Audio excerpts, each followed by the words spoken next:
F10-dur deməli, avtomobil 2 dizel mühərrikli, ölkəyə yeni gəlib. Gələn kimi də promo gətirdilər yanıma. Bir çox işləri var idi, gördük. Deməli, burada maraqlı bir məqam var. Üzümü tuturam buradan bu BMW stolarına, tanınmışların adlarını çəkmirəm. Elə daha bütün BMW stoları nə qədər var, hamısına. İstəyir motorist olsun, istəyir slesar olsun, istəyir elektronik olsun. Ay stolar, bilənlər zəhmət olmasa kommentariya yazsın, mən bilmirəm. Çünki mənim üçün də çox maraqlıdır. Deməli, yaxınlaş bir dənə bura. Bunun turbosunu sökmüşük. Avtomobilin turbosu açmırdı. Aktuatorunda problem var idi. Aktuatoru da söktük, aktuatoru. Aktuatoru araladıq və aktuatorun içərisindən yanacaq çıxdı, dizel yanacaq. Və burada da bir dənə sual ortalığa çıxır ki, aktuatora yanacaq hardan gələ bilər?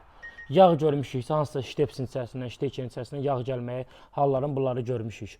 Karabkanın beynində, motorun beynində problem olub, gəlib karabkanın ştekeri ilə. Bunları başa düşmüşük. Amma aktuatorda, turbo aktuatorunda dizel yanacağın olması nədən qaynaqlanır? Hələ də mənə maraqlıdır. Kim bilirsə, zəhmət olmasa kommentariyada qeyd eləsin. Çünki ilk dəfədir bu sahədə belə bir şey görürəm. Mənim üçün də maraqlıdır və dəqiq və düzgün diaqnozunu axtarıram. Hər kəsi kommentariyaya gözləyirəm. Təşəkkürlər.